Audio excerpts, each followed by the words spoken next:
왜 시련이 우리를 찾아왔을까요? 삶이 무너지고 모든 것이 의미를 잃은 듯 느껴질 때 어디를 바라보십니까? 욥이라는 한 사람이 있었습니다.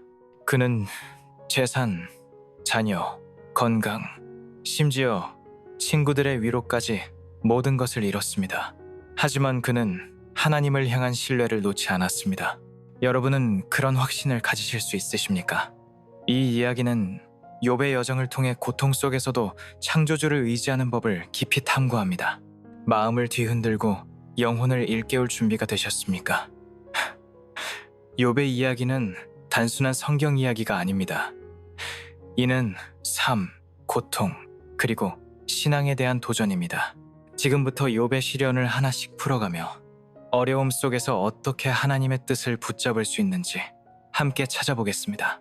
욥은 의로운 사람이었습니다. 욥 1장 1절은 이렇게 기록합니다. 우스 땅에 욥이라 이름하는 사람이 있었는데 그 사람은 완전하고 정직하여 하나님을 경외하며 악에서 떠난 자였더라. 그는 부유했고 가정은 행복으로 가득했으며 그의 삶은 모든 이의 부러움을 샀습니다. 이런 삶을 꿈꾸지 않으십니까? 안정된 직업, 사랑하는 가족, 건강한 몸. 하지만 욥의 이야기는 그 모든 것이 한순간에 무너질 수 있음을 보여줍니다. 하루아침에 그의 재산은 불탔고 자녀들은 세상을 떠났으며 그의 몸은 병들었습니다. 한순간에 모든 것을 잃는 그 두려움을 상상해 보셨습니까? 욥은 그런 현실에 직면했습니다. 여러분이라면 어떻게 하셨겠습니까? 하나님을 원망하고 등을 돌리셨겠습니까? 욥은 그러지 않았습니다. 욥 1장 21절은 이렇게 전합니다. 여호와께서 주셨으니 여호와께서 가져가셨을지로다. 여호와의 이름이 찬송을 받으실지어다. 이 말은 단순한 신앙 고백이 아닙니다. 이는 고통의 한복판에서 터져나온 신뢰의 외침입니다. 시련 속에서 하나님을 찬양하실 수 있으십니까? 이 질문은 영혼을 파고듭니다. 시련은 우리를 시험합니다. 그것은 신앙이 진정한지 아니면 상황이 좋을 때만 유지되는 얄팍한 믿음인지 드러냅니다. 욥의 이야기는 묻습니다. 신뢰는 무엇에 뿌리를 두고 있습니까? 돈, 건강, 관계, 성공? 이런 것들이 사라지면 신앙도 무너지겠습니까? 욥은 모든 것을 잃었지만 창조주를 잃지 않았습니다. 그는 하나님의 주권을 인정했습니다. 이사야 41장 10절은 이렇게 약속합니다. 두려워하지 말라. 내가 너와 함께함이라. 놀라지 말라. 나는 네 하나님이 됨이라. 이 말씀은요, 배신앙의 뿌리였습니다. 고통 속에서 하나님의 임재를 의지하실 수 있으십니까? 욥은 시련이 하나님의 뜻 안에서 일어난다고 믿었습니다. 이는 충격적인 생각입니다. 고통이 무작위한 불운이 아니라 하나님의 손안에 있다는 사실을 받아들이실 수 있으십니까? 욥의 시련은 재산과 가족을 잃은 것에 그치지 않았습니다. 그의 몸은 악창으로 덮였고 그는 잿더미에 앉아 기와 조각으로 몸을 긁었습니다. 욥 2장 7, 8절은 이렇게 묘사합니다. 사탄이 여호와 앞에서 물러가서 욥을 쳐서 그 발바닥에서 정수리까지 악창이 나게 하였더니 욥이 제 가운데 앉아서 기와 조각을 취하여 몸을 긁고 있더라. 고통은 그의 숨을 조였습니다. 그런 아픔을 경험해 보셨습니까? 병원 침대에 누워 숨 쉬는 것조차 괴로운 순간 혹은 사랑하는 이를 잃고 가슴이 찢어지는 고통을 욥은 그 모든 것을 겪었습니다. 하지만 더 끔찍한 것은 그의 외로움이었습니다. 그의 아내는 말했습니다. 욥 2장 9절은 이렇게 전합니다. 그의 아내가 그에게 이르되 당신이 그래도 자기의 온전함을 굳게 지키느냐 하나님을 욕하고 죽으라 하니 가장 가까운 이가 신앙을 비웃으며 등을 돌린다면 어떤 기분이시겠습니까? 가장 의지하던 사람이 믿음을 조롱한다면 욥은 그 순간에도 흔들리지 않았습니다. 욥 2장 10절은 이렇게 기록합니다. 우리가 하나님께 복을 받았은즉 화도 받지 않겠느냐. 이 말은 무엇을 말합니까? 고통은 하나님의 선물일 수 있습니까? 복뿐 아니라 화도 하나님의 손에서 받을 준비가 되셨습니까? 베드로전서 5장 7절은 이렇게 위로합니다. 너희 염려를 다 주께 맡기라. 그가 너희를 돌보시리라. 욥은 이 원리를 붙잡았습니다. 여러분도 그렇게 하실 수 있으십니까? 욥의 친구들은 또 다른 시험이었습니다. 그들은 욥을 위로하러 왔지만 결국 그를 비판했습니다. 그들은 말했습니다. 너는 죄를 지었기 때문에 고통을 받는 것이다. 그들은 욥의 시련을 단순한 인과응보로 설명하려 했습니다. 주변에도 그런 사람들이 있지 않으십니까? 아플 때, 실패할 때, 신앙이 약해서 그래라며 판단하는 사람들. 욥의 친구들은 그의 고통을 이해하지 못했습니다. 그들은 하나님의 큰 그림을 보지 못했습니다. 고통의 이유를 항상 알 수 있다고 믿으십니까? 욥의 이야기는 고통이 때로는 우리의 이해를 초월한다고 말합니다. 욥은 친구들의 비판에도 불구하고 하나님께 직접 호소했습니다. 욥 9장 20절은 이렇게 전합니다. 내가 비록 의롭다 하여도 내 입이 나를 정죄하리니 내가 온전하다 하여도 나를 패역자로 만들리라. 이는 욥이 자신의 한계를 인정했다는 뜻입니다. 자신의 한계를 인정하실 수 있으십니까? 이사야 55장 8절은 이렇게 선언합니다. 너희 길이 내 길과 같지 아니하고 너희 생각이 내 생각과 같지 않음이니라. 모든 답을 알지 못해도 하나님을 신뢰하실 수 있으십니까? 욥의 시련은 단순한 이야기가 아닙니다. 이는 신앙을 시험하는 거울입니다. 욥은 고통 속에서 하나님과 씨름했습니다. 그는 질문했고 분노했고 절망했습니다. 하지만 그는 결코 하나님을 떠나지 않았습니다. 고통 속에서 하나님과 씨름해 보셨습니까? 욥이 13장 10절은 이렇게 말합니다. 그가 나를 단련하신 후에는 내가 정금같이 나오리라. 이 말은 어떤 울림을 주십니까? 고통 속에서도 하나님은 우리를 알고 계십니다. 하나님을 느낄 수 없어도 그는 우리를 놓지 않으십니다. 이사야 43장 1절은 이렇게 약속합니다. 내가 너를 지명하여 불렀나니 너는 내 것이라. 이 진실이 마음을 뒤흔들지 않으십니까? 욥의 신앙은 고통 속에서 더 단단해졌습니다. 신뢰도 시련을 통해 강해질 수 있으십니까? 욥의 이야기는 고통의 끝이 아님을 보여줍니다. 하나님이 욥과 대면하셨습니다. 욥 38장 4절과 7절은 이렇게 묻습니다. 내가 땅의 기초를 놓을 때 네가 어디 있었느냐? 아침 별들이 함께 노래하며 하나님의 아들들이 다 즐거이 소리할 때에 하나님은 욥에게 그의 질문에 대한 직접적인 답을 주지 않으셨습니다. 대신 하나님은 자신의 위대함과 주권을 드러내셨습니다. 이 장면에서 무엇을 느끼십니까? 하나님은 고통에 대한 답을 항상 주시지 않을 수 있습니다. 하지만 그는 자신을 보여주십니다. 예레미야 29장 13절은 이렇게 전합니다. 너희가 나를 찾으면 나를 만날 것이요. 너희가 전심으로 나를 찾으면 내가 너희에게 나타나리라. 하나님의 위대함 앞에서 무릎 꿇을 준비가 되셨습니까? 욥은 하나님의 음성을 듣고 이렇게 말했습니다. 욥 42장 5절은 이렇게 기록합니다. 내가 주께 대하여 귀로 듣기만 하였더니 이제는 눈으로 주를 배움나이다. 이는 욥의 신앙이 고통을 통해 더 깊어졌음을 보여줍니다. 시련은 하나님께 더 가까이 데려갈 수 있으십니까? 욥의 이야기는 끝나지 않았습니다. 하나님이 욥에게 복을 회복시켜 주셨습니다. 욥 42장 17절은 이렇게 전합니다. 여호와께서 욥의 공경을 돌이키시고 욥에게 그 전 소유보다 갑절이나 주셨더라. 그는 새로운 자녀를 얻었고 재산은 2배로 늘어났습니다. 하지만 이 결말은 단순한 해피엔딩이 아닙니다.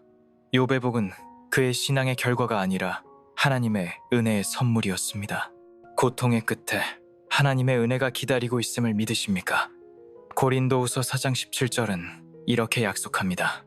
너희가 잠시 받는 고난에 경한 것이 너희를 위하여 중하고 영광스러운 것을 이루게 하리라. 고통도 언젠가 끝날 것입니다. 하지만 그 끝이 오기 전 시련 속에서 하나님을 신뢰하실 수 있으십니까? 이제 묻습니다. 시련은 무엇입니까? 병, 상실, 배신, 실패? 욥의 이야기는 도전합니다. 고통이 우리를 정의하지 않습니다. 신앙이 우리를 정의합니다. 욥은 고통 속에서도 하나님을 붙잡았습니다. 여러분도 그렇게 하실 수 있으십니까? 야고보 1장이 3절은 이렇게 권면합니다. 너희가 여러 가지 시험을 당하거든 온전히 기뻐하라. 믿음의 시련이 인내를 이루기 때문이라.